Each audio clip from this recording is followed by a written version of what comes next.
dizer besteira que é bom. É verdade. Nos torna mais humanos, assim, mas ele quer ser perfeitinho e só manda as coisas gravadas, pronto. Boa tarde a todos. Bem-vindos ao 6º web seminário do PH 30.1 do UFPE, ANP FINEP. Meu nome é Jean, eu sou pesquisador visitante do PH 30.1. Hoje teremos como convidado a professora doutora Laura Hecker, da Universidade Federal de Campina Grande, e ela nos agraciará com a palestra Obtenção, Processamento e Aplicações do PET. A professora Laura, ela é formada em bacharel em Química, possui também mestrado em Química e o doutorado em Química, todos eles pela Universidade de Waterloo, no Canadá. Ela possui pós-doutorado na ENSAM Paris, ela ingressou como docente na UFPB e hoje é a professora titular da Universidade Federal de Campina Grande. Ela tem experiência na área de engenharia de materiais e metalúrgica, com ênfase em materiais conjugados não metálicos. Ela atua nas seguintes áreas de pesquisa: materiais compostos poliméricos reforçados por fibras vegetais e por cargas minerais de importância regional. Nanocompostos poliméricos, utilizando betonitas da Paraíba. Atua também com reciclagem e o desenvolvimento de sistemas poliméricos mais sustentáveis, menos poluentes e mais ecocompatíveis. Estuda também o comportamento de biocompostos, bionanocompostos poliméricos, como também suas propriedades mecânicas, térmicas e reológicas de sistemas termofixos e termoplásticos. Ela também é bolsista de produtividade de pesquisa do CNPq nível 1C. Professora Laura Hecker, o PH 30 agradece mais uma vez o aceite deste convite e passa a palavra para a senhora começar a sua palestra. E peço a todos que mantenham o microfone desligado no ato da palestra. Muito obrigado, Jean, é um prazer ter recebido esse convite. Foi uma oportunidade também de fazer um levantamento aí sobre o PET, já que não tinha nada pronto, né, porque normalmente eu não trabalho com o PET, né, não venho trabalhando com o PET, mas é um material muito interessante e que é importante que a gente saiba, e novas aplicações estão surgindo o tempo todo. Então, deixa eu tentar botar aqui. Tem um negócio que tu botasse aqui na minha tela que está aparecendo, vamos ver se na hora de eu botar o meu, tapa isso aí. É uma janela, né, que a gente tem que botar. Putz, cadê? Não tá aqui. Calma aí. Tem que abrir porque não sei o que houve. Calma aí, cancelar, deixa eu fechar ela, eu vou fechar e abrir. Porque eu acho que é porque ela estava aberta antes do Meet. Vamos lá. Devia ter testado antes, né? Fechar. Tá. Aí. Ai, meu Deus, o Meet sumiu. Onde é que eu tô? A gente tá te vendo. Calma aí, é que eu que me atrapalhei. Eu sempre me atrapalho. Não se preocupem que a gente dá um jeito. Tá aqui. Agora foi. Pronto. Abriu aí? Tá abrindo? Vem, Jean. Tá abrindo. Pronto. Tá abrindo aqui. Ainda Sim, tá. abriu. Quando tiver tudo aberto, me avisa. Já dá para entrar? Ok, é só colocar na tela cheia agora. Onde é que é a tela cheia? Calma aí. Na apresentação do PowerPoint. É aqui, né? Não. Na própria apresentação do PowerPoint. Ai, meu Deus, apertei um negócio errado, minha Nossa Senhora. Calma aí. Tá. Céus. Só eu pode ir aqui a apresentação de slide. Calma aí. Já vou fechar tudo de novo, porque me Não, não atrapalhei. precisa fechar, não. Isso aí, a apresentação de slide. Calma aí, que isso aqui é feito computador. Quando erra, a gente dá um reset. A gente bota uma janela, não é isso? Aí, fechei o diabo da palestra. Meu Deus do céu. Aí, vou abrir de novo.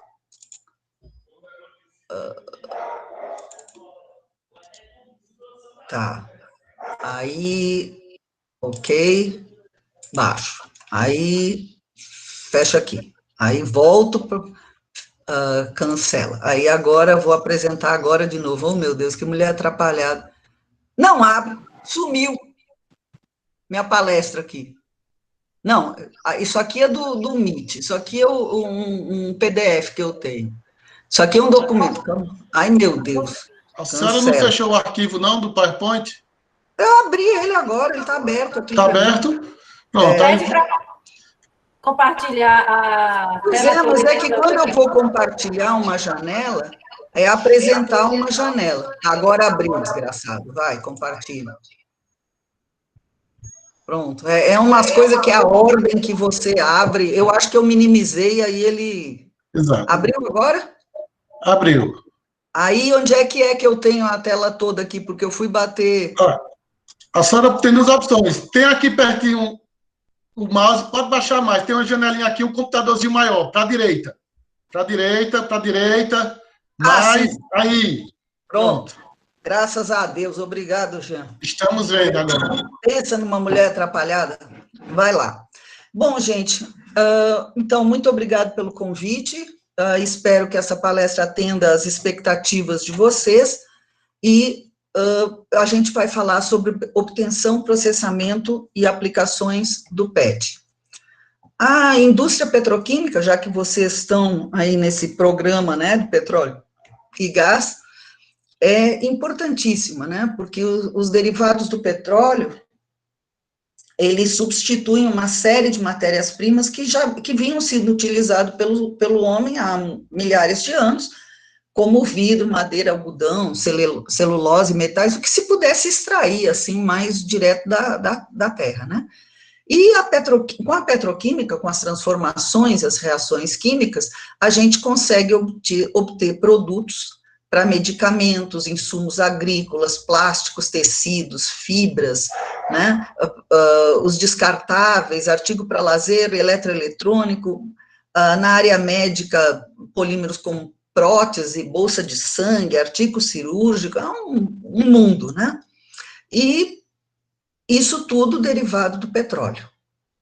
No Sudeste, a gente tem o Polo Petroquímico de Capuava, com a Petroquímica União, o Polo Petroquímico de Camaçari, no Nordeste, né, com a Copene, e no Sul, o Polo Petroquímico de Triunfo, né, e as operações foram iniciadas em 72, 78 e 1982, respectivamente, né, e desses três, o Polo Petroquímico de Camaçari é o com maior volume de produção, parece que é na faixa de 1,2 milhões de toneladas, e parece, se eu não me engano, na última pesquisa que eu consegui, tem umas 423 indústrias de, vamos dizer, secundária, terciária, a partir daí.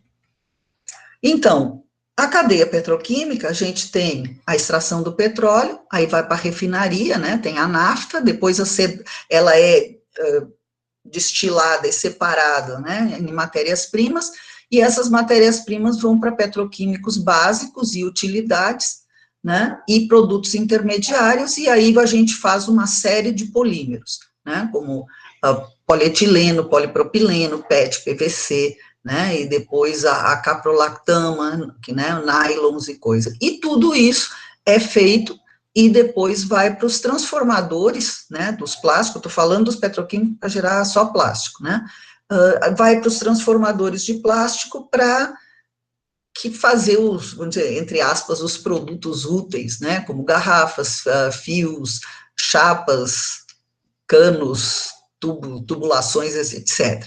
Então, a chamada indústria de primeira geração é o que os produtos petroquímicos que se extraem da nafta. Na segunda geração, tem-se a produção de petroquímicos a partir dos produtos de primeira, quer dizer, faz modificações químicas nisso aí, e na terceira, a gente transforma os produtos da segunda geração em, entre aspas, materiais úteis, como fibras, tintas, plásticos, borrachas. Antes da gente poder falar sobre o PET, eu não sei quantos de vocês conhecem ou sabem o que é um polímero e como que ele é formado. Então, vou falar muito rapidamente. Polímero vem de poli, muitas, meros, partes, né, que seriam as unidades de repetição. Elas são moléculas gigantes, né, tem no mínimo uma centena de átomos e podem ter origem natural artificial, que são os naturais modificados, ou sintético. Nós vamos falar dos polímeros de origem sintética, que são feitos pelo homem, e que a maioria vem da petroquímica, né? A natureza deles é orgânica, ou seja, baseado em carbono, hidrogênio e oxigênio, e basicamente o que se tem é uma molécula pequena, como eteno, propeno, por exemplo, que sofre uma reação, através de uma reação química, se unem umas às outras, gerando o polietileno, polipropileno e assim por diante, né? Na maioria das vezes, em geral se usa polímero assim como um termo genérico, mas de maneira, assim, um pouquinho mais específica, polímero é usado, o termo polímero é usado para moléculas sintéticas e macromolécula para os polímeros naturais, mas na realidade eles são usados na prática, né, a teoria é outra e todo mundo usa intercambiável. Polímero ou macromolécula. É só para dizer que é uma molécula grande, né? Se você pensar em água, etanol, benzeno, essas coisas, você tem o quê? 118, 20 e tantos, 104 gramas por mol, né? Quando você tem um polímero, qualquer saco plástico de respeito tem pelo menos umas 50, 100 mil gramas por mol, a 300 mil. E tem polímeros que podem ter, o polietileno de ultra alto peso molecular, ele tem mais de 1 milhão de gramas por mol, tá? Então, quanto à forma final, né, de utilização, eles podem ser divididos em plásticos, fibras, borrachas também, ou elastômeros, né, espumas, tintas e adesivos. O mero, então, é a estrutura que se repete ao longo da cadeia, esse polimero, né, se eu venho de uma molécula que se une umas às outras, ou duas moléculas que se unem e se repetem ao longo da cadeia, esse é o mero. O monômero é a molécula de baixa massa molar que dá origem, né, ao polímero, e o polímero é a macromolécula constituída pela união de muitos meros. Você não tem obrigação nenhuma de só repetir uma mesma molécula, né? A gente gosta de misturar as coisas e você bota no reator 2 ou mais meros, você tem um copolímero. Se for só um tipo de molécula que vai reagir, né, ou duas, no caso da condensação, mas que se repetem como um bloco, você tem um homopolímero. E a polimerização é a reação química que gera esse polímero, e o chamado grau de polimerização é o número médio de meros presentes na cadeia polimérica. Por que a gente fala em número médio? Porque polímeros, ao contrário das moléculas orgânicas comuns, eles não têm, tu não diz assim, X gramas por mol, esse hidrogênio está apontando para tal canto. Não, não é assim. É mais ou menos como nós, todos seres humanos, não sei o quê, cada um com um formato um pouco diferente do outro. No caso aqui seria o peso, quer dizer, a massa. Quantos meros estão adicionados numa mesma cadeia? E para vocês terem uma ideia do que a gente chama do grau de dispersão, então, num polímero, dependendo da técnica utilizada para determinar a massa molar, digamos que eu pegue um pedaço de uma caneta, tá? Uma tampa de uma caneta, e dê para 2 de vocês. Um de vocês usa como técnica viscosimetria, tá? E o outro usa espalhamento de luz. Aí chega um de vocês, vai dizer, professora, 200 mil gramas por mol. E o outro vai dizer, não, 400 mil gramas por mol. E ambos estão corretos. Então, é mais ou menos feita aquelas estatísticas, né, do IBGE e estatística para dizer o que é uma cesta básica, né? Às vezes a gente come bem mais e bem mais diferente do que tem na cesta básica, certo? Então, o polímero tem cadeias de mesma identidade, mas de tamanhos diferentes. Tem uns menores e outros maiores. E isso afeta o processamento, afeta a reologia, quer dizer, o comportamento de fluxo desse material. Então, normalmente, os polímeros são classificados quanto à estrutura química, quanto à característica de fusão, quanto ao comportamento mecânico, escala de produção, tipo de aplicação e mecanismo de síntese. Por incrível que pareça, o menos ambíguo é o mecanismo de síntese. Aí tu vai dizer, pô, eu não sei nem que diabo é esse polímero, quanto mais como ele foi feito, que diabo é isso? Mas é basicamente, se você na cadeia principal, você só tiver carbono, ele geralmente tem um mecanismo de adição, e se você tiver heteroátomos, tipo oxigênio, nitrogênio, na cadeia principal, ele vem de condensação, tá? Quanto à estrutura química, depende do número de metros, como eu falei para vocês, homopolímero ou copolímero, e quando eu tenho um copolímero, agora eu posso variar não só o tamanho da cadeia, mas a disposição dessas duas unidades diferentes dentro da cadeia. Então, eu tenho um copolímero aleatório, né, quando entra assim na doida, o alternado, vai 1, 2, 1, 2, 1, 2, né, em bloco, tem um grupo de uma unidade seguido de um grupo de outra unidade, e os enxertados, que são os tais, os grafted copolymers, que o pessoal adora botar grafitização com I. Gente, pelo amor de Deus, com I é grafite, tá certo? Ou você, a portuguesa palavra, chama de grafitização, né? Ou você usa copolímero enxertado, que eu não sei por que o nome não pegou, eu acho que a gente gosta de falar em inglês, porque enxerto é exatamente o que acontece. Você tem uma cadeia principal, e naquela cadeia principal, em alguns pontos, cresce uma cadeia de outra unidade. Feito uma vez, eu fui num sítio e disse, achei uma nova espécie, essa árvore está dando laranja para um lado e limão para o outro. Enxertaram o galho de limão na laranjeira, tá certo? Bom, a estrutura química tem a questão do grupo funcional a que pertencem esses metros, então você tem as olefinas, os ésteres, amidas, éteres, uretanas, né? Então, a forma da cadeia polimérica, porque eu posso ter cadeias lineares, ela não fica assim esticada, viu? Ela se enrola toda, mas é um fio só, tá? Posso ter cadeias ramificadas, ou cadeias reticuladas ou entrecruzadas. Essa forma de cadeia tem um efeito significativo nas características de fusão do meu material. Porque se ele deixa eu só voltar aqui, as cadeias lineares e ramificadas geram polímeros, os chamados polímeros termoplásticos, que é aquele que você aquece, ele funde, ele derrete, ele se movimenta, e você esfria, ele solidifica. E as cadeias entrecruzadas te geram os chamados termofixos, que são polímeros que, uma vez polimerizados nessa forma aqui, entrecruzada, eles são infusíveis e insolúveis. Ou seja, se você estiver processando, errou, ficou com um defeito, não dá para fundir de novo e refazer o material. No máximo, você picota ele ou pulveriza e bota como carga numa outra formulação, tá? Então, pulei.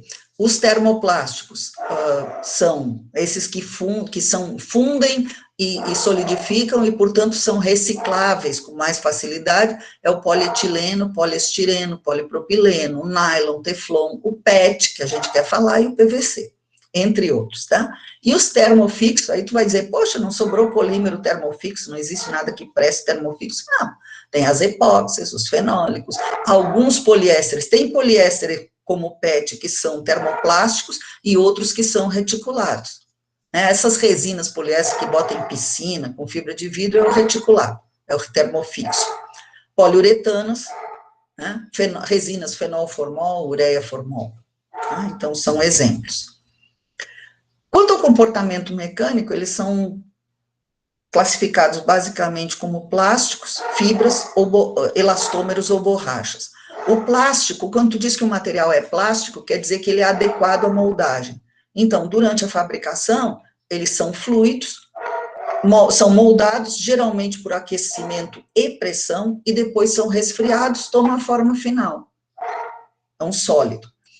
As fibras elas têm um comprimento muito maior que o diâmetro, são alongadas, né, é um polímero feito em forma, vamos dizer, você processa em forma de fio, e são cadeias lineares que são orientadas longitudinalmente, e o resultado são propriedades mecânicas, assim, mais elevadas, porque você aproxima as cadeias uma das outras e elas interagem mais, tá? E os elastômeros ou borrachas são, quando eu digo elastômero, ele é um reticulado, mas ele é frouxo, tipo assim, um a cada 200 átomos. Então, quando eu boto, o material ainda é flexível, tá? E aí eles são capazes de sofrer, justamente por causa dessas ligações cruzadas, poucas, não são muitas, eles são capazes de sofrer grandes deformações sob a ação de uma força, geralmente até baixa, né? E quando você solta, ele põe em volta à forma original. E ela volta à forma original justamente porque mantém o registro entre as cadeias, quer dizer, eu espicho aqui, mas essa aqui está unida nesse aqui, nesse canto. Então, ele não, sabe como é? Não flui uma cadeia pela outra, e quando você solta, cada um foi para um lado, tá? Não sei se ficou bem claro para vocês. Bom, os plásticos estão sendo cada vez mais empregados em substituição a materiais convencionais, tá? Como madeiras, vidros, tecidos e até papel, né? As principais vantagens do plástico são leveza, durabilidade, facilidade de moldagem, facilidade, vamos dizer, de aditivar, mudar cor, textura, essas coisas, resistência mecânica, térmica, a solventes e água, mas isso depende do polímero, são propriedades, assim, extremamente variadas, tá? Exemplos, saco plástico para embalagem, né? Hoje a gente usa sacos ou filmes plásticos. Deixa eu fechar aqui, que esse diabo dessa cachorra está na hora do uivo, viu? Essa hora são 13 e começam a uivar. O exemplo disso são os sacos plásticos, né? E filmes que a gente usa para embalar quase tudo. E foi vamos dizer, saco, garrafa plástica, foi uma grande revolução no mercado, porque eles são muito mais leves e geralmente menos quebradiços. Por exemplo, eu me lembro, né? Tá vendo que o dinossauro aqui, eu me lembro do tempo que a gente comprava leite, ou vinha, a gente levava um recipiente de alumínio ou de inox, ou vinha em garrafas de vidro. Já pensou transportar isso aí? É pesado pra caramba e ainda por cima quebra, se levar pancada, né? Com o plástico, começou a fazer parede, ele ficou mais leve, começou a usar parede mais fina, e depois, eu me lembro, quando surgiu o leite embalado em saco, né? Era uma revolução. Eu me lembro que a primeira vez que disseram para a gente, a senhora quer um saquinho de leite? Saquinho de leite? Eu só comprava de vidro, né? Quer dizer, minha mãe, que era pequena também, não sou tão dinossauro assim, tá? Então, os polímeros e copolímeros raramente são usados também, isso é importante dizer, puros, são formulações que você bota aditivos, como geralmente todos, uma grande maioria tem protetor térmico, para evitar que ele se degrade durante o processamento, protetor UV, porque tem uns que são sensíveis à radiação UV, e quando exposto ao UV começa a degradar mais ou menos rápido, cargas, corantes, plastificantes, lubrificantes para auxiliarem o processo, quer dizer, a variedade é imensa. E a quantidade de plástico usada hoje em dia é enorme e aumenta, e aí tem uma preocupação muito grande na reciclagem, né, ou reuso, ou reaproveitamento, ou reciclagem mesmo do material. Bom, isso aqui é meio besta, mas alguns tipos de plástico, esse é o uso principal, né? O isopor, que na realidade é um poliestireno expandido, né, muito usado para embalagem, o PVC, a grande aplicação, ele é usado para várias outras coisas, mas uma das principais é tubulações de água, né? O nylon muito em tecidos, mas também em engrenagens e coisa, porque tem com coeficiente atrito muito baixo, os acrílicos, tanto para visores e lentes, né, inquebráveis. O PET, o PET tem inúmeras aplicações, tá certo? Nós vamos ver, mas aqui no Brasil, a maior aplicação dele é em garrafa para refrigerante. Polietileno para saquinho, polipropileno para potes, esse pote de sorvete, pote de margarina, etc. Poliuretano para o colchão, tá? Para fazer colchões, para fazer espumas. E tem poliuretano muito flexível, dependendo do tipo de monômero e da reação química, né, que você faz. Aí você pode ter desde espumas rígidas, né, até bastante flexíveis. Bom, o PET. As embalagens de PET, elas são 100% recicláveis, e a grande, vamos dizer, grande sacada do PET, o interesse do PET ele é muito reciclável e gera muitos produtos muito bons então você reaproveita. Ai, meu Deus, calma aí. Desliga, desgraça. Vou desligar o telefone, calma aí, porque eu deixei, era para estar no mudo, mas o desgraçado não... Calma aí, não sei, não quer desligar, pronto. Desligou-se. Tá? E essas embalagens, a grande vantagem do PET é a sua capacidade de reciclagem, e as embalagens em si não são tóxicas, tá? É um plástico de engenharia com preço de plástico commodity. Esse negócio de plástico de engenharia é que tem propriedades elevadas, específicas, né? E o commodity é um plástico de uso geral. Então, como ele tem excelentes características, mas preço baixo, né?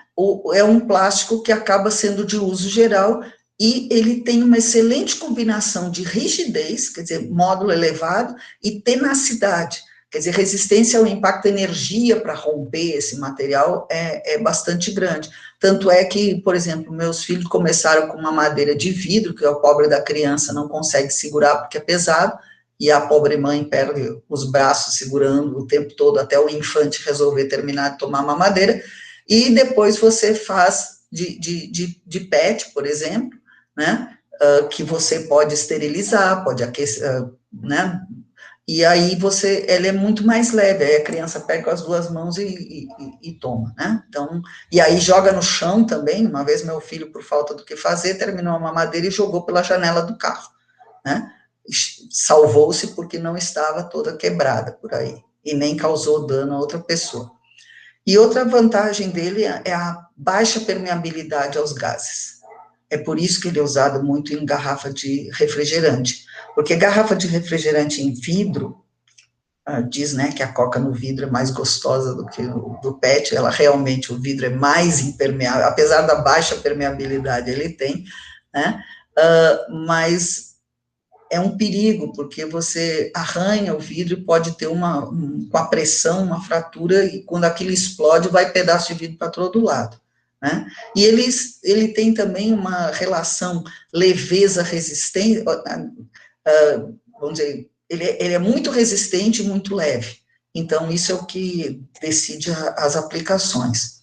Em termos de histórico, né, a primeira resina de PET foi desenvolvida por Winfield e Dixon em 1941. Né? Então, faz tempo, mas não é tanto tempo assim. Os avós de vocês têm essa idade, né? Que não é um negócio assim a perder de vista. E ela tinha aplicações têxteis, né? As primeiras que foram desenvolvidas, para substituir o algodão e a seda, porque tá aí um negócio, guerra é um negócio horroroso, mas promove grandes evoluções tecnológicas, né? Os campos de algodão e seda, né, davam o mundo em guerra, na Segunda Guerra, e foram destruídos, e não tinham material para fazer tecidos, né? Começou a faltar matéria-prima, e aí conseguiram fazer essas sintéticas. E nos anos 50, ele foi usado principalmente na indústria têxtil. Mais tarde, nos anos 60, deu para fazer filmes usados de PET biorientado, quer dizer, ele é extrusado numa direção, puxado no outro, quer dizer, você tem biorientação, e é muito usado para fazer filmes para rótulos e etiquetas, né? E se tornou disponível, então, em 60 também, com grande aplicação na indústria de alimentos. Em 62, ele passou a ser usado na indústria de pneus, misturado com fibra de vidro e com outros materiais. Em 73, a injeção sopro com bioorientação foi desenvolvida, né? E aí deu para fazer garrafa. E essas evoluções foram acontecendo tanto até a gente chegar àquela garrafa pitulinha, porque antes só conseguia fazer uma de tamanho maior, né? E teve toda uma evolução, vamos dizer, de controle de viscosidade, controle de temperatura, velocidade de sopro, etc., até conseguir fazer garrafas até menores, maiores e menores, né? E ele revolucionou o mercado de embalagens, principalmente em bebidas carbonatadas, que é o refrigerante. Ele chegou no Brasil, né, em 88, sendo usado primeiro na indústria têxtil, como em todo o mundo, e a partir de 93 passou a ter uma importância muito grande no mercado de embalagens, principalmente para refrigerante, e é usado hoje numa variedade imensa de produtos, mas no Brasil, a maior aplicação ainda é garrafa, que também facilita a reciclagem, porque elas não têm cargas e você identifica facilmente, então não mistura com outros polímeros, né? O PET, o politereftalato de etileno, tem gente que diz polietileno tereftalato também, né? É um poliéster saturado linear, ou seja, não é ramificado, é um polímero termoplástico com elevada resistência mecânica à tração, flexão e impacto, principalmente, tração e impacto, e química. E a outra vantagem é que ele é, bom, dependendo do método, ele pode até ficar opaco, mas ele dá para fazer com facilidade, ele transparente, impermeável e excelente barreira a gases e odores. E é o melhor plástico e mais resistente para a fabricação de garrafas e embalagens de refrigerante. A estrutura dele é essa aqui, vem do ácido tereftálico mais o etileno glicol. Quais são as vantagens, né? Nem tudo na vida é só vantagem, lembre-se disso, né? A gente tem que ceder. Então, tem boas propriedades mecânicas e óticas, alta resistência ao impacto, possibilidade de reciclagem, reaproveitamento ou incineração, uma ótima relação custo-benefício e facilidade de processamento por inúmeros, né, diversos processos de moldagem que a gente vai ver no final. As desvantagens é que ele acumula carga estática, tem baixa adesão a metais, e baixa capacidade de tingimento, e a solução para isso é fazer uma copolimerização, escolhendo os outros monômeros que você coloca na produção do PET, você consegue diminuir a carga estática, melhorar a adesão e a capacidade de tingimento. O problema é que é usado em um volume, né, de embalagens e refrigerantes e coisa que são descartados. E aí o volume é grande, a massa é pequena, o volume é grande, quando a gente vai para a cachoeira, a gente só vê garrafa flutuando e espuma também, né? A solução para isso é aumentar a reciclagem ou métodos de, vamos dizer, reciclagem primária, secundária, terciária e quaternária, tá? E a migração também, isso também acontece, porque durante a síntese dele, é aquela coisa, para você chegar ao final de uma reação com 100% de conversão, geralmente é 99, qualquer coisa, quando é muito bom, ou seja, sobra outros compostos, oligômeros, subprodutos e até monômero, restinho de monômero, que são moléculas pequenas e que podem migrar e contaminar alimentos, por exemplo, se você for usar para alimento.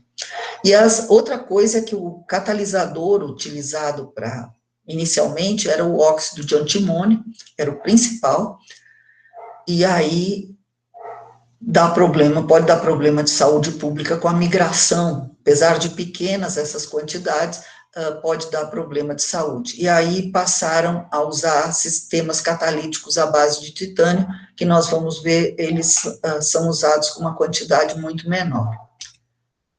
O PET, então, é um poliéster saturado, formado pela reação do ácido tereftálico, TPA, ou do dimetiltereftalato, quer dizer, você faz um éster do ácido tereftálico com etileno glicol e aí faz uma transesterificação.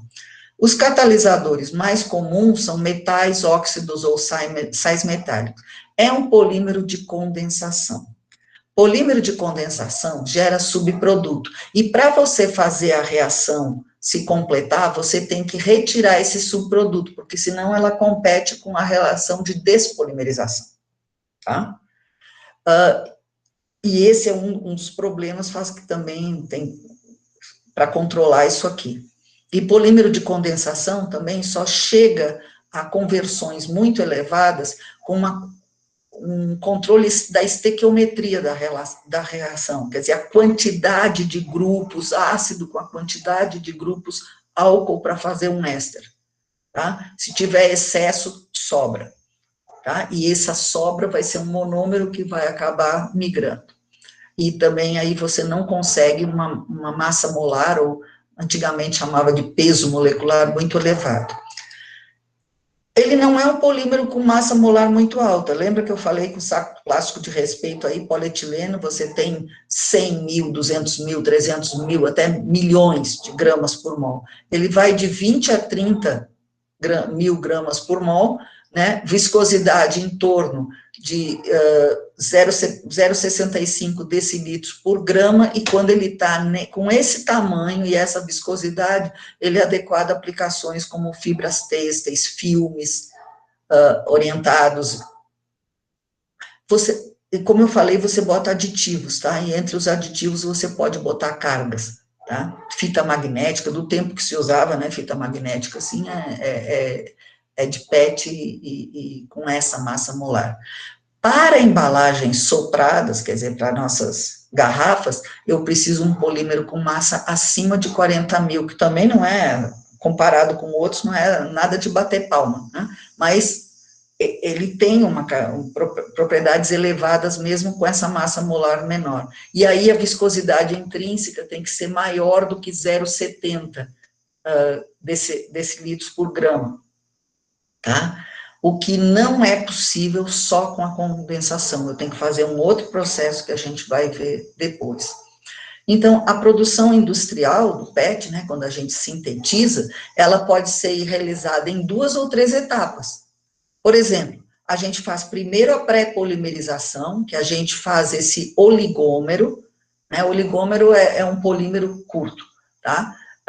Que é o tereftalato de bis 2-hidroxietileno, BHET, né? E nessa reação, nessa pré-polimerização, o poliéster pode ser fabricado por esterificação direta ou transesterificação. Depois que eu faço isso, eu faço a policondensação. Como é que faz? Aquece esse BHET devagar, né, até 280 graus Celsius, e aí eu consigo um grau de polimerização de mais de 100, né? Tem que ver, se você vai aqui e vê a massa molar dessa unidade de repetição, vamos dizer, 12, tem 1, 2, 3, 4, 5, 6, 7, 8, 9, 10 carbono, já deu 120, né? 4 oxigênios, 64, né? E os hidrogênios 2, 4, 5, 6, 7, 8, porque aqui substituiu. Né? Então, você está falando de massa molar de quanto? 200 e pouco, tá? Então, 200 e pouco vezes o 100, né, é o que vai te dar essas 30 mil gramas por mol, né? Um pouco mais que 100. E o tempo reacional, que eu tenho tempo de reação, pode variar de 5 a 10 horas, dependendo das condições, e etileno glicol é obtido como subproduto. Tá? Como eu falei, nessa etapa ele atinge uma massa molar por volta de 30 mil gramas por mol, uma viscosidade intrínseca de 0,65 gramas por decilitro. né? E as reações de degradação competem com a polimerização, ou seja, a reação vai e volta, né? E o produto dessa etapa aqui é usado em têxteis. Para elevar a massa molar para a garrafa, precisa fazer a polimerização no estado sólido, tá? Em que eu pego esse produto aqui e deixo numa temperatura, entre a temperatura de transição vítrea e a temperatura de fusão. A fusão dele é 265 a 275 graus Celsius, e a gente faz isso geralmente entre 200 e... Eu não sei se vocês sabem que a temperatura de transição vítrea, eu pulei uma etapa importantíssima aqui. As moléculas orgânicas comuns é sólido, líquido, gás, né? Então, você aquece e, de repente, ela vira um líquido. Aqui, não. Você sai de um sólido flexível, aliás, de um sólido rígido, eu estou esquentando, ele vira um sólido flexível, ainda é sólido. Tá? E só em temperaturas mais altas, quer dizer, em 265 graus é que ele funde. Então, se eu deixo ele aquecido na faixa de 220, 230 graus, entre 10 e 30 horas, ele reage mesmo no estado sólido. E aí ele aumenta a massa molar, mais do que 40 mil. E viscosidade intrínseca maior que 0,70 grama por decilitro, né? Então, o polímero dessa terceira etapa, que é usado para injeção sopro, que é o processo usado para garrafas e bebidas carbonatadas. Então, na síntese do PET, eu falei que você pode ter esterificação direta ou transesterificação, do dimetiltereftalato com etileno glicol, né? Errei aqui, calma aí. Independente da via química, elas são produzidas em duas fases. Aquela primeira fase, que é o para têxtil, é o tal do PET amorfo, para polimerização no estado líquido, né? Então, eu tenho viscosidade em torno de 0,6. E essa fase depende do processo escolhido, né? Podendo ser direto ou transesterificado. E aí, eu também faço, né? Na primeira etapa, a gente faz o BAHET. E na operação, né, água ou metanol formado, dependendo se é com o DMT, com ácido tereftálico ou o dimetiltereftalato, eu formo água, no caso do ácido tereftálico, ou metanol, né, e ele tem que ser retirado continuamente do meio por colunas de destilação para fazer com que a reação vá para, como a gente diz, vá para a direita, né, vai para os produtos, não volta para os reagentes. Então, aqui você, ai meu Deus, o que eu fiz? Aqui você tem o etileno glicol e o ácido tereftálico para fazer o polietileno tereftalato. Quer dizer, eu reajo aqui, gero água, uno essa molécula com essa. Fiquei com COH aqui e OH na ponta. Esse COH reage com outro etileno glicol, e assim por diante. E onde termina com COH, reage com etileno glicol, onde termina com o grupo OH, somente, reage com ácido tereftalático, com ácido tereftálico, e aí você tem o polietileno tereftalato, em que esse N aqui, para têxteis, é na faixa de 100, 100 e pouco, tá? E para aumentar a massa molar, eu tenho que ficar tirando água daqui constantemente, senão a reação volta para os produtos, o monômero. A transesterificação, eu tenho o dimetiltereftalato, o etileno glicol, um catalisador, elimino metanol, faço o BHET, e aí, com um catalisador, e vou tirando o etileno glicol, tá? E aí faço o PET de novo. Aqui a mesma coisa, só depois, se vocês quiserem, eu acho que vocês ficam com essa apresentação, eu posso enviar o PowerPoint, né, só mostrando a esterificação direta, ela é feita entre 240 e 260 graus, e a transesterificação com o dimetiltereftalato é feita com catalisadores e temperaturas de 110 a 170 a 210 graus Celsius, quer dizer, tá? E aí eu pego esse BHT e tenho que aquecer com catalisadores para policondensação para ter o PET com N de 100 ou um pouco mais, e depois tem que aquecer e sair de novo a 220, 230, se eu quiser fazer garrafa. Então, aí, como eu falei para vocês, a gente normalmente não usa um polímero puro, a gente bota uma quantidade imensa de aditivos. Os mais comuns são plastificante, que não é usado para o PET, estabilizante térmico, estabilizante anti-UV, antioxidante e cargas. Essas cargas, a maioria das cargas utilizadas para fazer os chamados compósitos poliméricos são cargas minerais, né? Como carbonato de cálcio, mica. Se usa mica com poliéster, fibra de vidro, ou esferas ocas de vidro, ou mesmo fibras vegetais, que aí não é mineral, né? Mas a maioria são cargas minerais, né? Mica, feldspato, negro de fumo, essas coisas assim, né?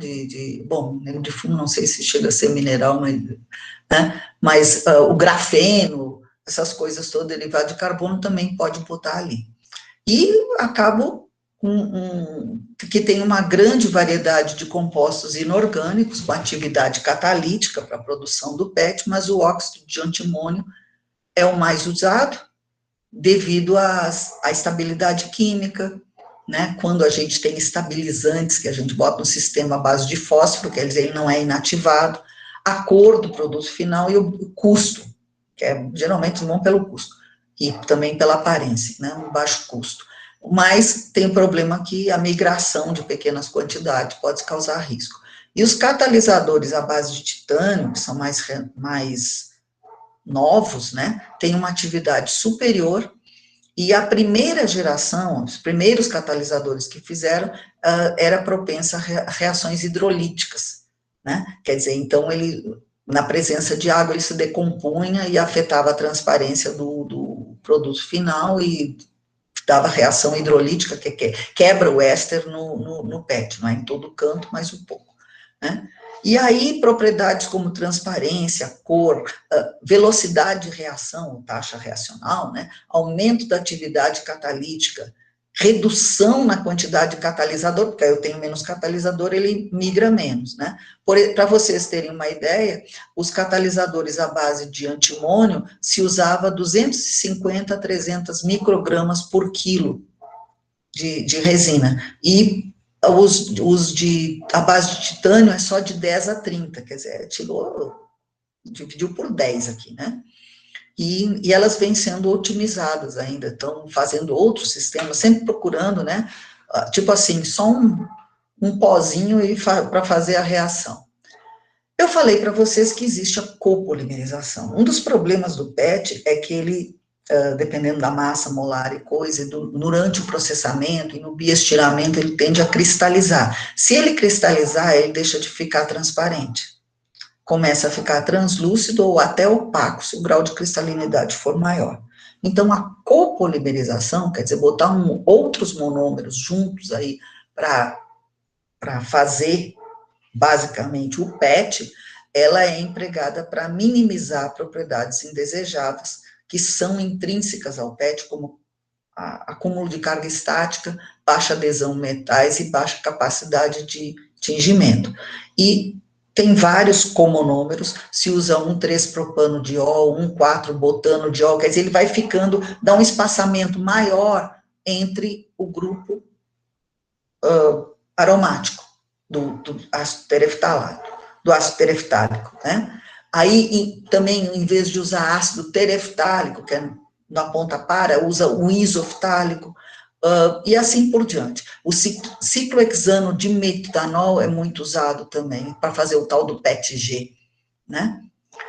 E atualmente, a grande aplicação da copolimerização do PET é para o processamento de injeção sopro para a fabricação de embalagens de bebidas, de refrigerantes, né? E ela é usada com dois objetivos: retardar a cristalização, quer dizer, deixar mais transparente também durante a etapa de estiramento, e aumentar a propriedade mecânica e de barreira ao gás do material. quando a gente adiciona o isofitalato de etileno e ciclohexano de metanol ao sistema, né, lembra, eu estou usando também o ácido tereftálico, também estou usando isso. O grosso dele vai ser aquela estrutura do PET, só que às vezes vai ter um grupo, vamos dizer, mais iso, um grupo mais alifático, um pouco maior.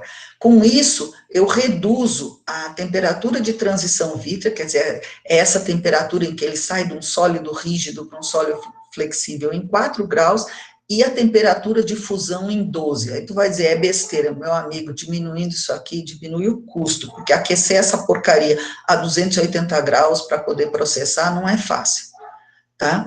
E aí eles reduzem a cristalinidade sem afetar as outras propriedades. Então ele fica transparente e tão forte quanto. E ainda por cima reduz a permeabilidade ao gás. Então se usa, quando a gente fala em PET, raramente é PET, tá? Quando a gente fala em PET, geralmente são PETs modificados. Mas quais são as características do PET, né? Ele é rígido e transparente, a cristalização é lenta, e aí ele fica amorfo, né? Absorve umidade por ser um éster, parece que é na faixa de 0,03%, aí tu vai dizer, bom, não é nada, né? Mas quando você aquece isso aí a 280 graus, esse 0,03% vira vapor, ataca e hidrolisa. Então, você tem que secar, e a secagem dele é estúpida, assim, 120 graus durante 8 horas, uma barbaridade dessa, e sai direto do desumidificador para dentro da extrusora, tá? Para não hidrolisar durante o processamento, quer dizer, para tu não botar um negócio com uma massa molar e sair com um negócio bem menor.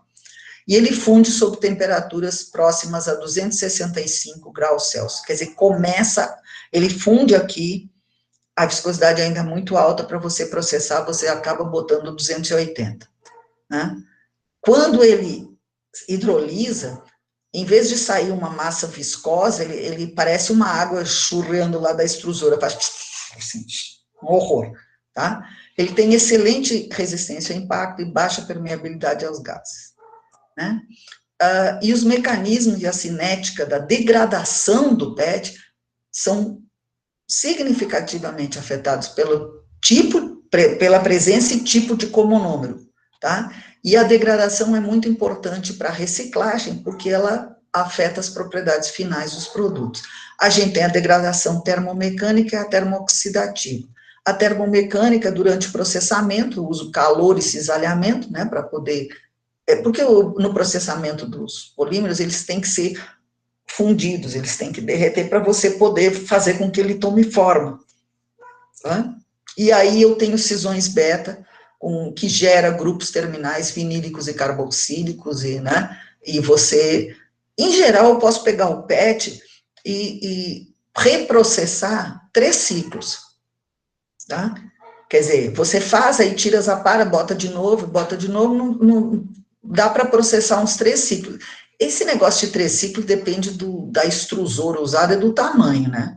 Porque se for nessas de laboratório, você vai a 8 aqui sem problema. Por quê? Porque ele fica pouco tempo, né? O tempo de residência na temperatura elevada e as taxas de cisalhamento que se tem são menores do que numa industrial daquelas, né, imensas que sai uma quantidade muito grande de polímero por hora. A gente trabalha geralmente em 6 quilos por hora, esse aqui, de repente, vai 50, 100 ou mais, né?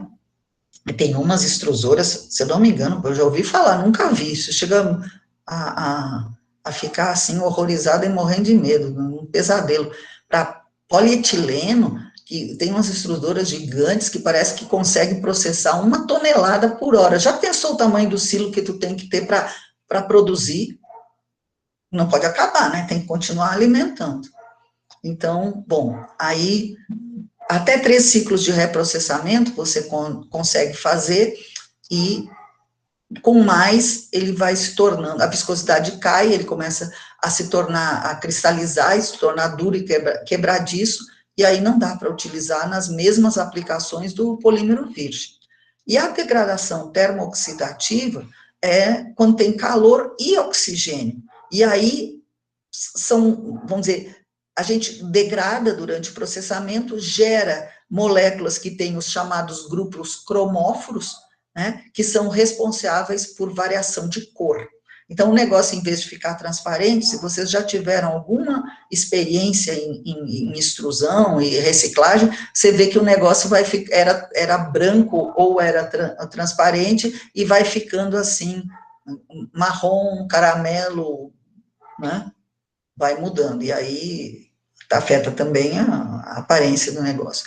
E são formados, como resultado disso aí, quinonas e ésteres saturados, né? E durante o reprocessamento do PET, eu tenho, então, reações secundárias, como hidrolítica, ciclização, aí eu gero oligômeros, acetaldeído e dietileno glicol, e isso aí migra e pode contaminar o material, principalmente se tiver uma aplicação, por exemplo, com alimentos, né?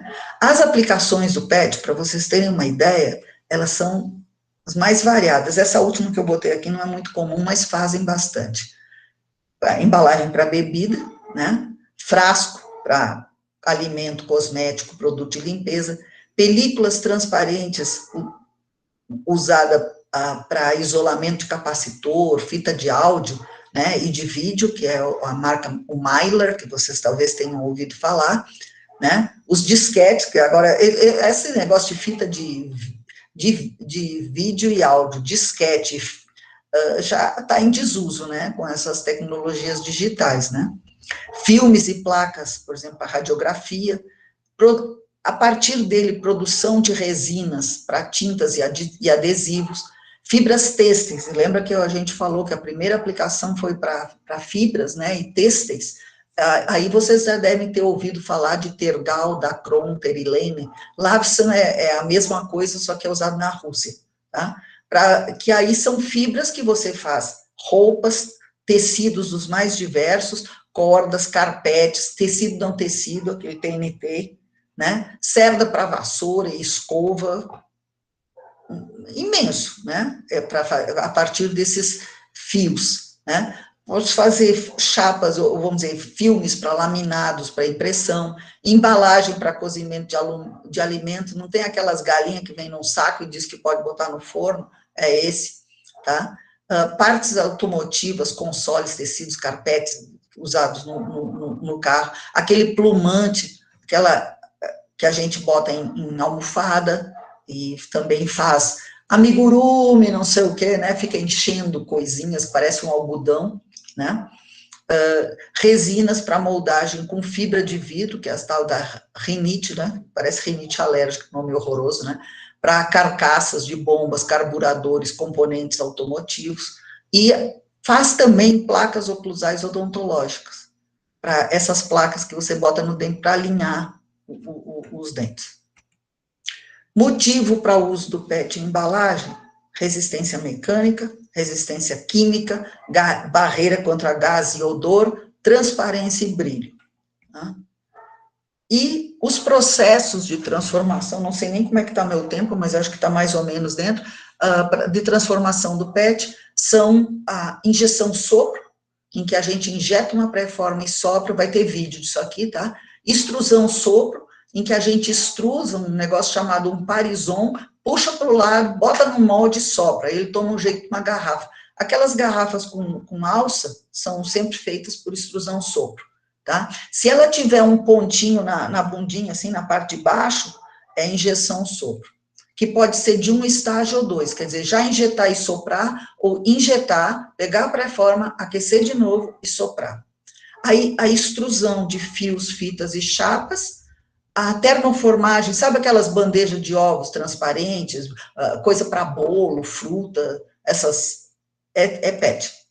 E agora, impressão 3D.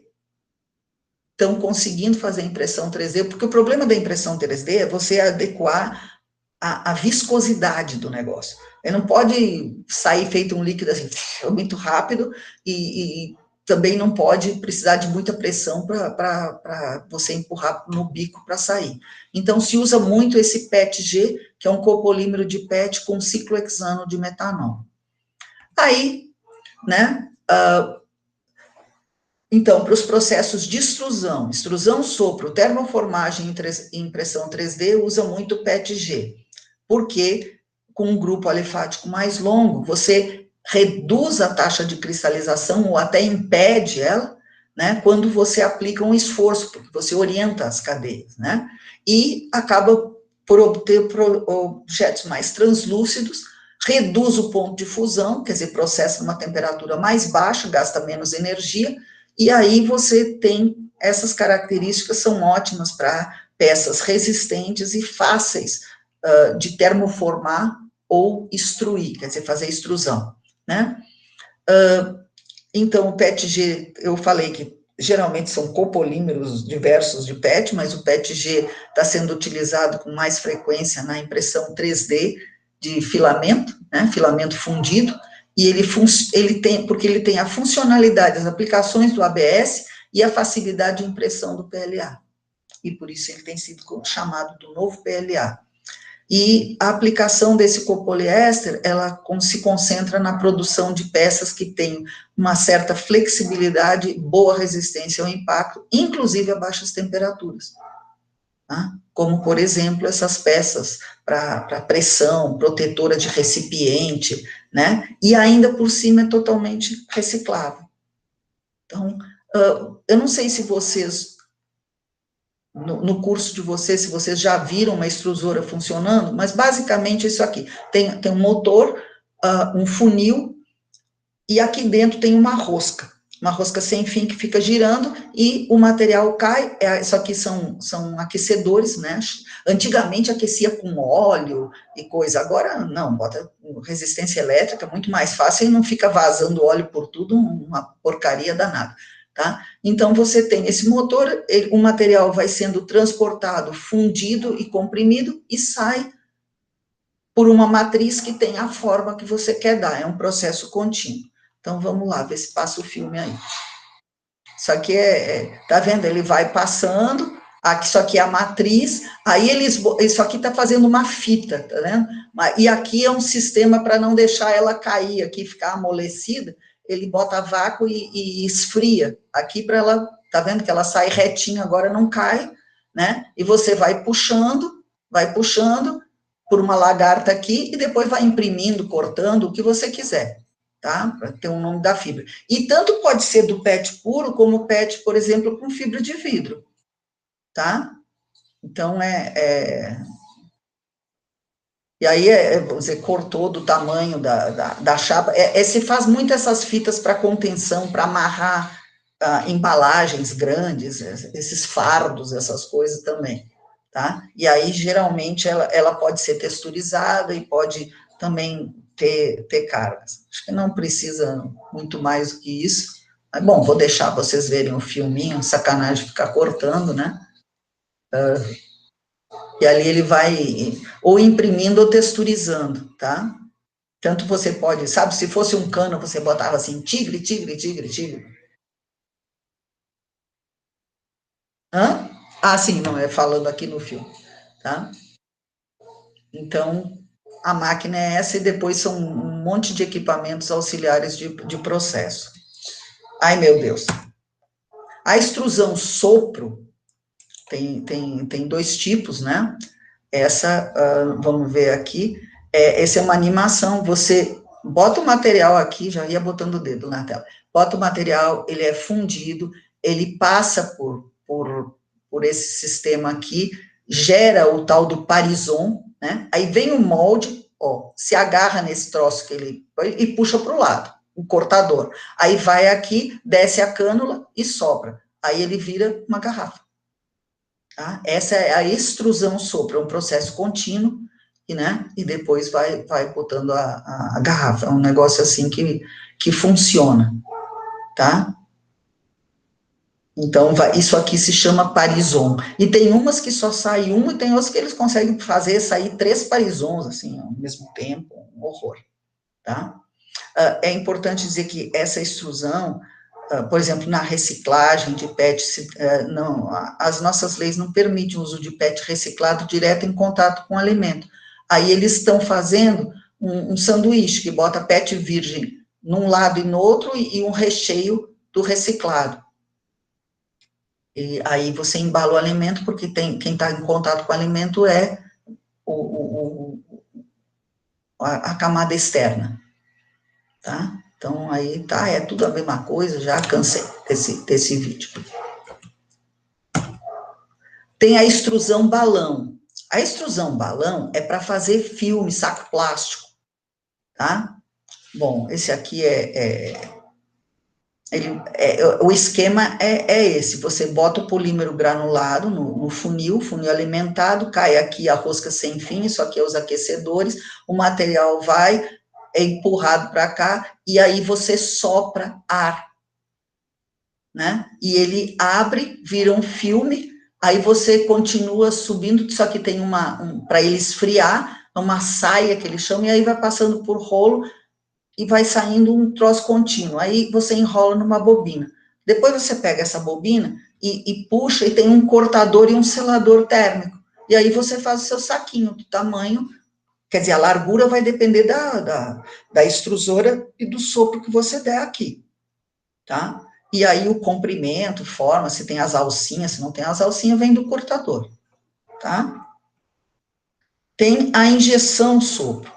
A injeção sopro, tem uns que tem som, outros que não tem. É para fazer a garrafa, tá? A tua extrusora vê que é o funil, a rosca, o aquecimento, não sei o que, tudo a mesma coisa, tá? Aí vai transportando, ó, os grânulos que vão fundindo, né? E aí você vai injetar nessa pré-forma. Aí sai esse canudinho, né? Com a rosca, aí depois ele esfria, joga isso para um canto, aí depois vem para o sopro, ele dá uma aquecida, baixa uma cânula aqui, ó, vai baixar uma cânula, estira e sopra, então ele é biorientado, e aí faz esse tipo de garrafa de coca, essas coisas todas, água mineral também faz, tá? Então o esquema é esse, aí você solta as garrafas, embala, bota em fardo, vende. Eles fazem tanta garrafa que isso aqui vai direto, gente, já tem um carro, um caminhão esperando, eles embalam e vão botando os fardos, assim. Tá? E aí a tampinha você injeta. Então, aí agora é propaganda dessa máquina específica, né? Mas é muito bonita o processo, né? Aí a gente diz, poxa, até que é baratíssima a embalagem, né? Se a gente vê todo o processo para fazer, mas é que é rápido. Agora a máquina é cara pra caramba. E tem a termoformagem, lembra que eu falei para fazer caixinha de ovo, coisa de bolo, uma série de coisas. E aí, isso é a companhia, né? Tá vendo? Você pega as chapas, você extrusa chapas de PET, né? Pega esse filme de PET, vai para um sistema que ele aquece, e aí desce um negócio e vai fazendo a impressão, empurra ou sopra, para você fazer copinho, para você fazer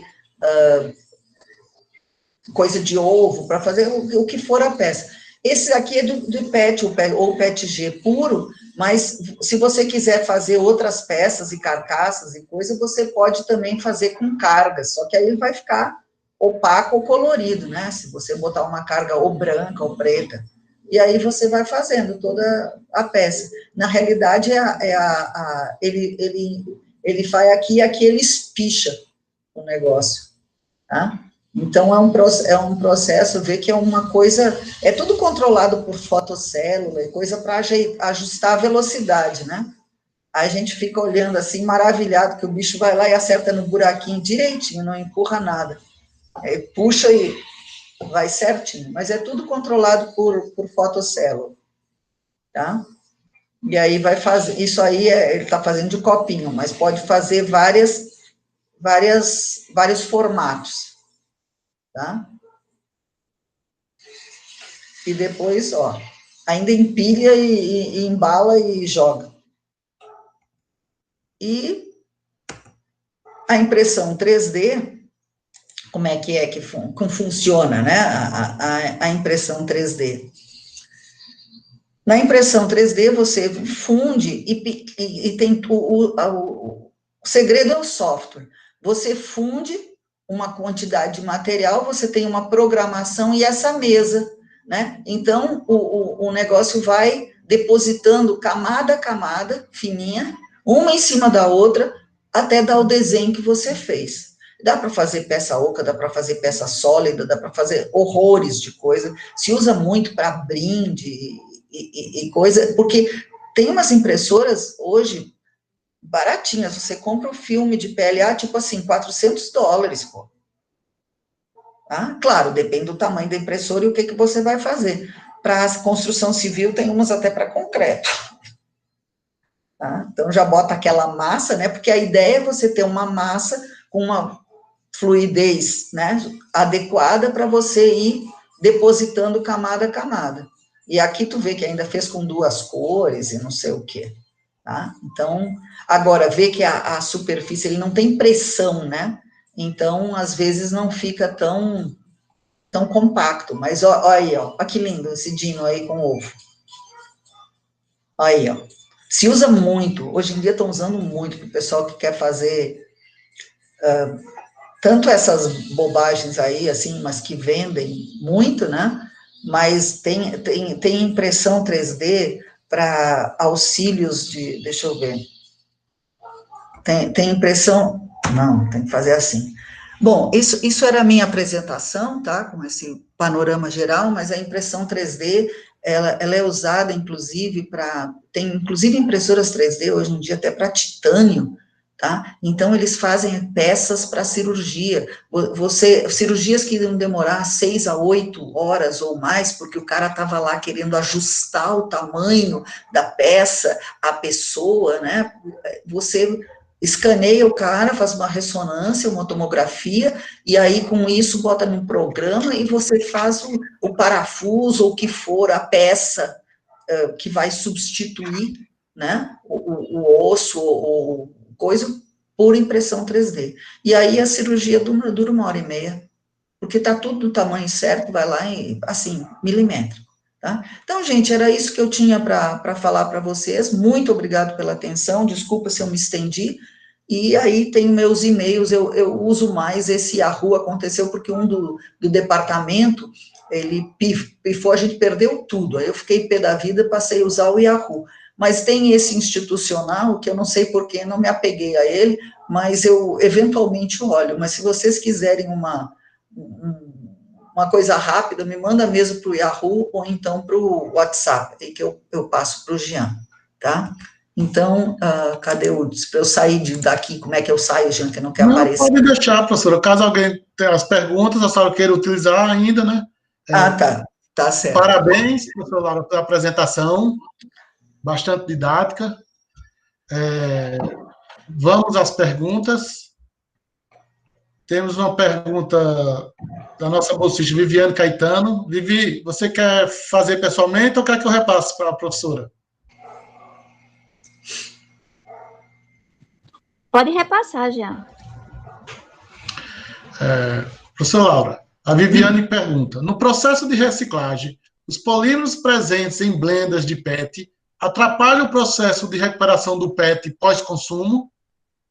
Não muito, porque eles, apesar de você usar esses copolímeros e usar, vamos dizer, ele não ser, assim, aquela unidade de repetição exata do PET, eles são compatíveis porque têm a mesma estrutura química e eles eles conseguem manter as propriedades muito próximas, então não chega a ser um problema. Diferente, por exemplo, da reciclagem, essa de quando a gente pega, que mistura tudo, polietileno, polipropileno, eles tendem a segregar, né, e não misturar tão bem e coisa, e também o PET raramente é usado com carga, né, principalmente, você pega uma garrafa de refrigerante, por exemplo, ela não tem carga, então não tem o problema, esse lote que era carga X, esse aqui é outro, eu misturei, então não. Por isso que ele é tão reciclável, ele é facilmente identificável, né, e não tem tantos aditivos assim quanto muitos outros. Respondi tua pergunta satisfatoriamente, se tiver outra.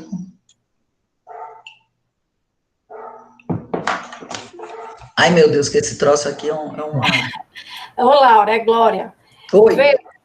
É curiosidade mesmo. Essas impressoras 3D, a gente vê muito trabalhando com PLA, né? Não tem outro problema, não, que tu já visse eles trabalhando. Porque vem da China, né? Aqueles filamentos. Bom, hoje qualquer coisa, olha, do jeito que a nossa indústria está indo, não tem nada mais aqui, tá?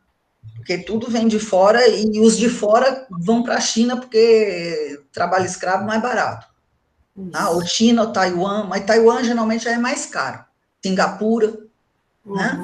Então, tem acontecido muito isso, né? Mas ela começou com o PLA e depois com o ABS, porque são resinas que tinham a viscosidade adequada e o ponto de fusão e coisa que ele conseguia fazer, né? O movimento e aderir camada por camada. Quer dizer, você botar a próxima quando ele ainda está fluido, não, né? Então, foi fácil, mas depois, à medida em que os controles também de temperatura, abertura do bico, foram se sofisticando, os programas, né, estão passando a usar outros materiais, inclusive compostos com cargas e tudo, e como eu falei, eu vi uma impressora quer dizer, aquilo não pode nem dizer que é uma impressora, o cara imprime uma casa com concreto. Sério? Você chega e fica assim, não acredito um troço desse. Já pensou todo o resíduo que você não tem? Já sai pronto. Né? Claro que demora também, não é assim, sai pronto, ó, dei uma voltinha e, minha casa, não é assim, né? Mas... Um trabalho pessoal de biomédica, eu acho, eles estavam fazendo tipo prótese, nariz, sabe? Sim. Assim, da fazem tudo para coisa dura, assim, para, por exemplo, tem muito acidente de carro, né? O camarada destrói a face. Aí você reconstrói, né? E com o CAD/CAM, você pega o lado do cara que não... Para você saber como é que era a cara dele, né? Que não estava tão danificado, aí você espelha e consegue fazer um negócio que, quando ele encaixa, o cara não tem que ficar te serrando e lixando.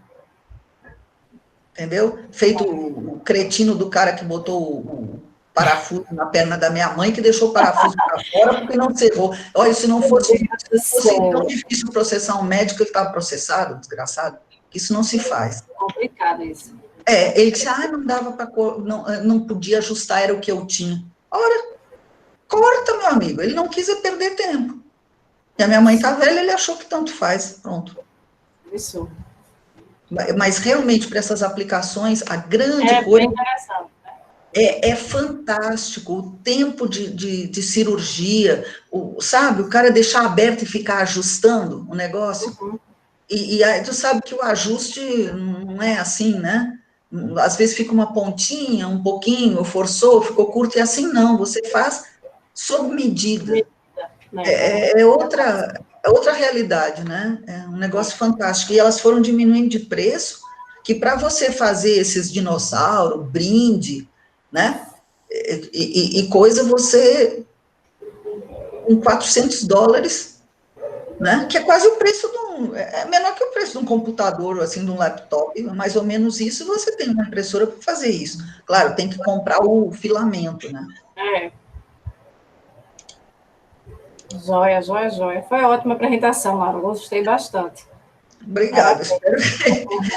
Como eu te digo, como eu não trabalho tanto com PET, eu quis dar uma forma geral, e como vocês falaram, assim, que eu não sei, por exemplo, se os alunos conhecem polímeros, se os alunos conhecem transformação, talvez algumas coisas eu tenha passado muito rápido, né? Mas está aí o contato, qualquer coisa, né?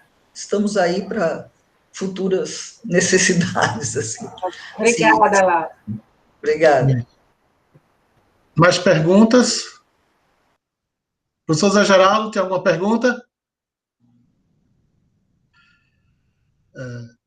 Professora Laura. Não, obrigado. Parabéns, professora, pela apresentação, muito boa. Obrigado. Sempre me perguntam, e eu vou perguntar à senhora.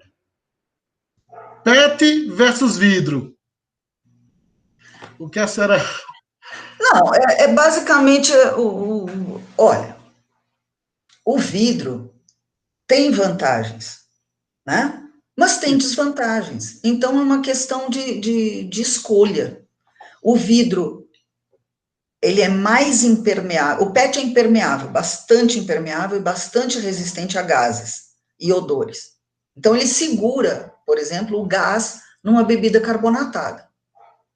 Tá? Agora, o vidro segura mais. Tanto é que o pessoal diz que coca em garrafa de vidro é mais gostosa, é mais, né? Mais borbulhante.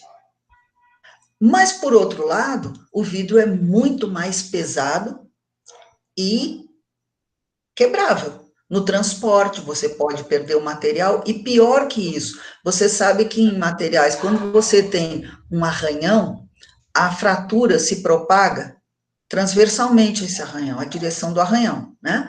E aí, no caso do vidro, a fratura é catastrófica. Ela não avisa, não é feito lâmpada, entendeu? Você ligou, estava bom, foi ligar de novo, não liga. Queimou, né? Então, ele não é assim, uma falha que, olha, tá abaulando, tá não sei o quê, isso aqui tá deformando. Ele não avisa. É como aquelas cerâmicas, assim, em edifício, não sei se vocês já tiveram essa oportunidade, é um negócio meio horroroso, de repente racha o piso e propaga quase numa velocidade incrível. Por sorte, eu estava sentado no sofá, entendeu?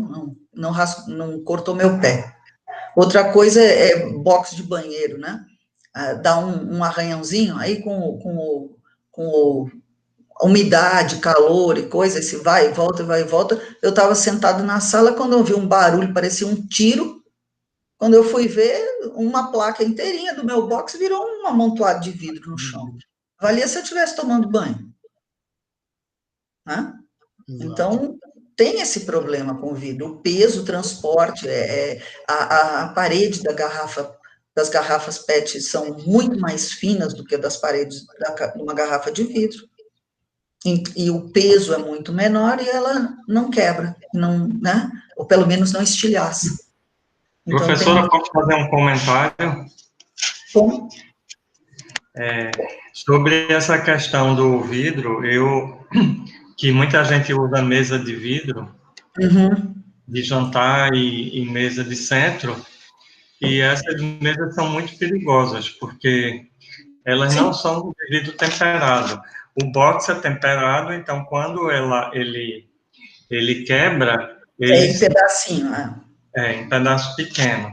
Enquanto que a mesa de vidro da sala de jantar ou da mesa de centro, ela quebra na forma de lâminas muito cortantes.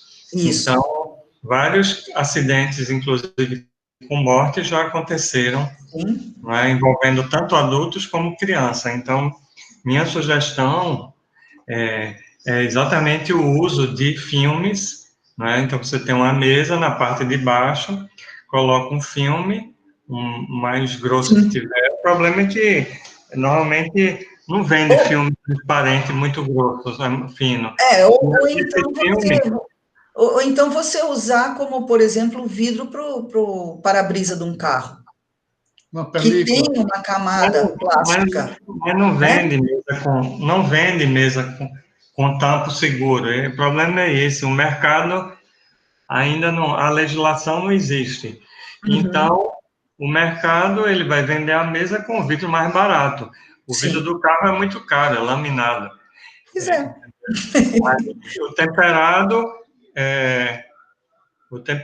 O laminado, além de ser temperado, ele tem umas lâminas de polímero.